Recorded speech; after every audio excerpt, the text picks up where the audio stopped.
stage. Wish me luck. Thanks.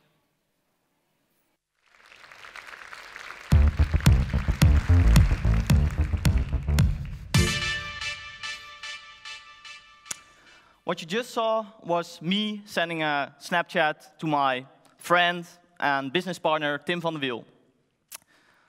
He unfortunately can't be with us today because he's at home with the flu, so I'm going to take care of this presentation myself.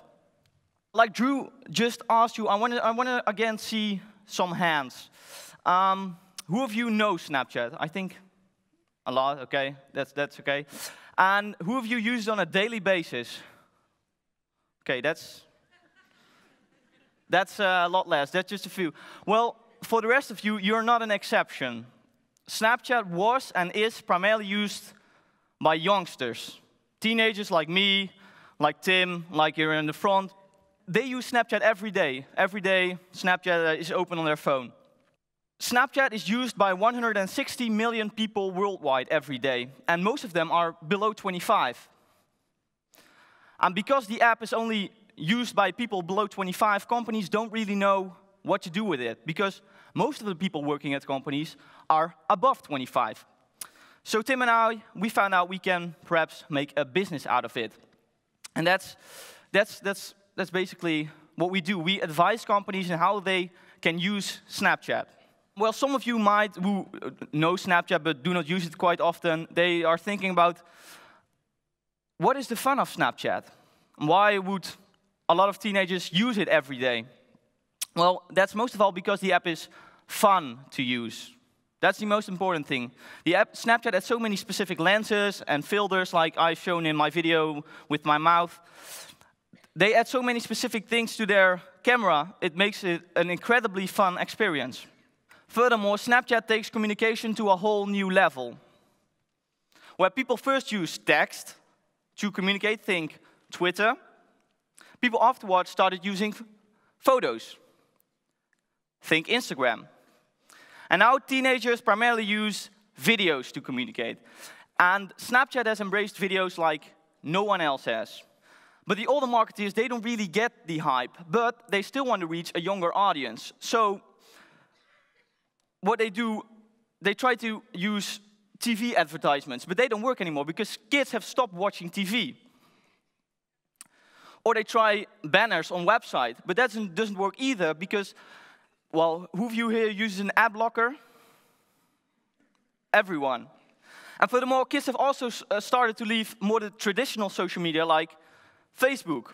And while the marketeers are still finding out how to use Facebook and what to do with it, the kids have already gone. Like I said, we decided to start a business. And we started off by advising companies by sending them cold emails. We were just looking on LinkedIn for interesting persons at companies we wanted to work for. And we would just send them an email. And let me take you back around 1 year ago when we had this meeting with this big broadcaster, this TV producer here in the Netherlands at the Media Park in Hilversum. And Tim and I, our phone was up and running, and we'd done some smaller clients before. But this was a whole new thing. This was, well, the biggest thing we wanted to do ever. Like, it was a half-year program, and we wanted to help them in this half year with Snapchat. We wanted to produce the Snapchat campaign for them. And we went into this meeting, and it went pretty great. They were enthusiastic, and they asked for a follow-up. But something we found very difficult at the moment was coming up with the right price. Because we had done some smaller clients before, we kind of knew what people wanted to pay for them, but in the longer term, we didn't know whether our clients wanted to pay for that. So what we did, we made a big guess, and we just sent a kind of random price, and within a few hours, we got an email back. Whether we didn't make a typo and added a zero too much. And this was kind of illustrative for what we were doing at the moment. We were pretending to our clients to know everything. This marketing and advertisement world, this was all, yeah, we could do that incredibly well. But in fact, we didn't. The marketing world was kind of new to us. We didn't know what to ask our clients in terms of assets. We didn't know how to think in workflows. And most importantly, we didn't know what our price should be. Now, by trial and error, we kind of know how to tackle the pricing problems, but of course we still have problems every single day. Another problem I want to discuss with you today, well, that's not really a problem. Well, it is a problem because Tim had his exams last week. He is still in high school, or was and is, and he's now ill because he worked very hard during this period, or, well, he also had to do his work and also had to do his exams. And while he was studying, he was like, what subjects? German, Dutch, English, you name it, history. But also the more vague stuff like math. And he was telling me, how do I use this in my daily life? What can I do with this?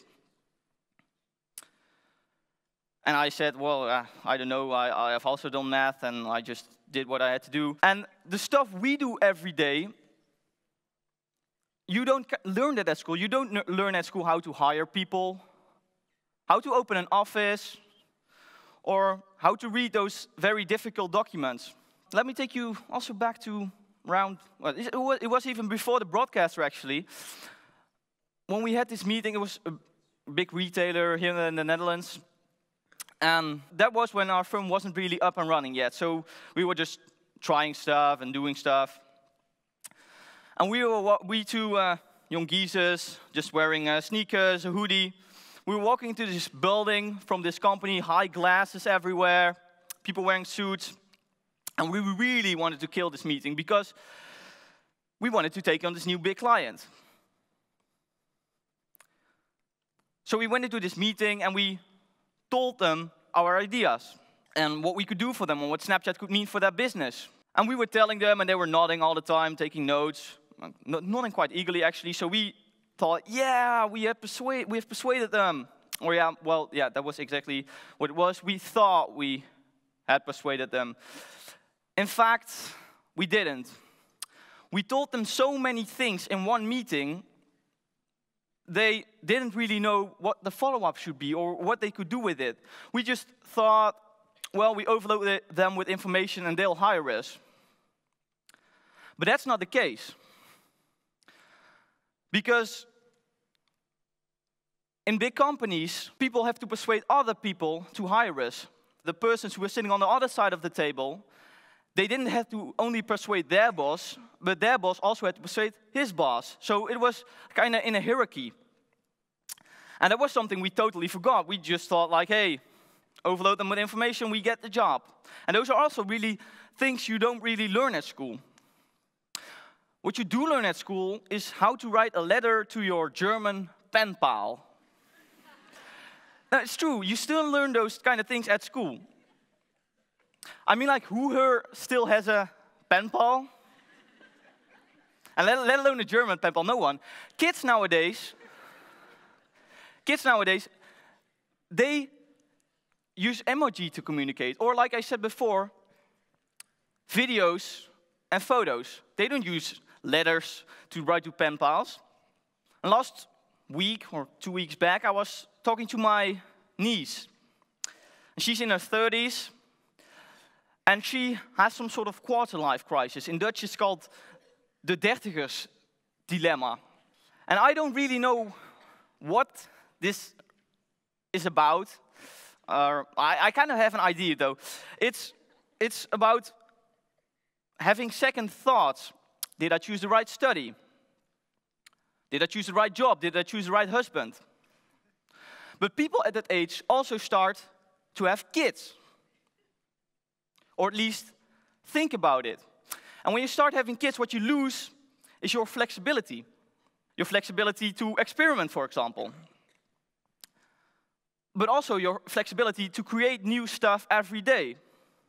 And that has been a huge advantage for me. I'm 20 now, and I still have every day to experiment new things and to create new stuff.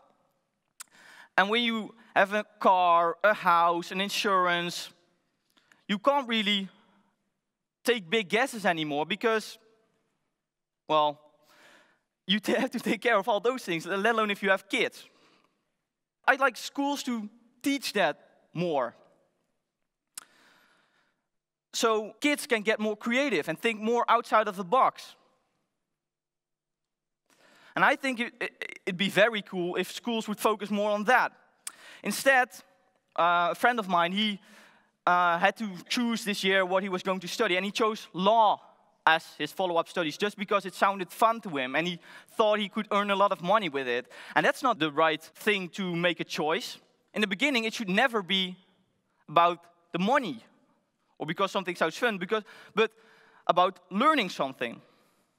What I've learned in my own playground and with working a lot of... Actually, when I was at a company a few weeks back, they told me that they reschool all the graduates they receive from the media education. That's also a big problem in education right now. Education doesn't connect enough with the schools, because businesses are moving very fast and schools are moving way slower. And it would have helped me a lot when choosing my study if there would have come some people from different business areas, from different studies, to tell about their experience and how they might made the right choice. And at school right now, it's all about getting high grades, pleasing your teachers, fitting right inside the box. And that's not what it's about in real life, not at least for me. For me, it's about being unique. It's thinking outside of the box. It's about adding your own ingredients to an existing recipe. That's what I do all day. In my playground, I've found my own ingredients I can add to the existing recipes of companies. And that's what I do all day. Well, I do Snapchat, of course, but my ingredient is Snapchat, and that's what I add for the companies. And I'd like to give everyone the same playground as I've had, because, of course, everyone should get that. The freedom to explore creates beautiful things. Thank you.